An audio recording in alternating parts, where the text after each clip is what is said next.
Hello everyone. Today's video is on general polar regions for double integrals. So we spent the last two videos discussing how we can take double integrals over polar regions because sometimes our regions might not work well as type 1 or type 2 Cartesian regions, so we need to use polar coordinates in order to make our lives a little bit easier. Now, what we want to do today is generalize this notion of a polar region. So obviously for a Cartesian region, the natural region that you want to have is some sort of rectangle, right? Because that means that you can take your integral between two integers and then another two integers. So that makes your integral very easy. Likewise, if I have a circular region for polar coordinates, that means my region can be between two integers and then another two integers. And of course, that makes our lives easier again.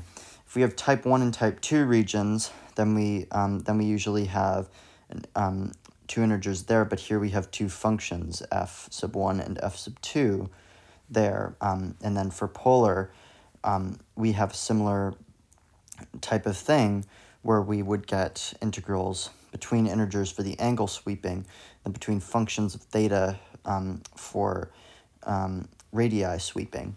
So, of course, what we get here is maybe something like a parabola and then a line, and that's your region. But for polar, maybe you get like a rose. So you want to take your integral over like a rose sort of thing. You want to find that to be your region. So now we're going to spend some time talking about how we set up this type of region to perform a double integral.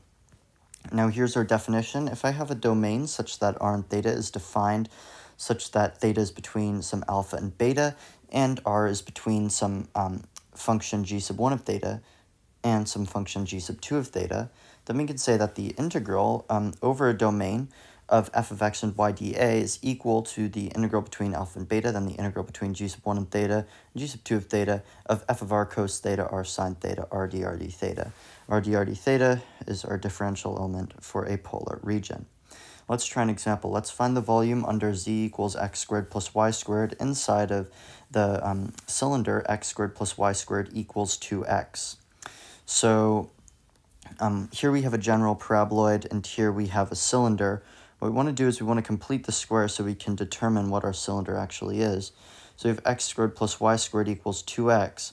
So thus we get x minus 1 quantity squared plus y squared equals 1. This is a circle with a radius of 1 centered at x equals 1, y equals 0. So we get a circle that looks kind of like that, right? Now we'll do our polar conversion. For our circle, we get r squared equals 2r cosine of theta. This should make sense. Here we have r squared, and here we have 2x. So then we can say r of theta is equal to 2 cosine of theta. So now we can define a region. Theta is going to go between here and here so that we go around once. We'll go around, we'll sweep around this circle once. So we get theta between -2 and pi over 2, negative pi over 2 and pi over 2, and r, of course, between 0 and 2 cosine of theta. So now what we want to do is we want to perform this integral. We get the integral of the domain of x squared plus y squared dAs equal to the integral between negative pi over 2 and pi over 2, integral between 0 and 2 cosine of theta, r squared, r dr d theta. Of course, we get r squared from this guy here, because that is our function. So then we can perform that integral fairly easily. We get the integral between negative pi over 2 and pi over 2, 1/4 r to the fourth, between 0 and 2 cosine of theta with respect to theta.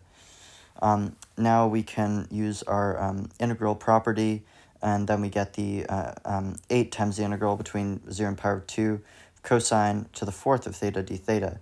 Now we need to use our half angle or double angle identity so that we get 8 integral between 0 and pi over 2, 1/2, 1 plus cosine 2 theta quantity squared d theta. Now to do this, we need to FOIL this out. We get 2 times the integral between 0 and pi over 2 of 1 plus 2 cosine 2 theta plus 1/2, 1 plus cosine 4 theta d theta. Now we can use simple integration techniques in order to get our antiderivative and evaluate between bounds. So we get 2 times 3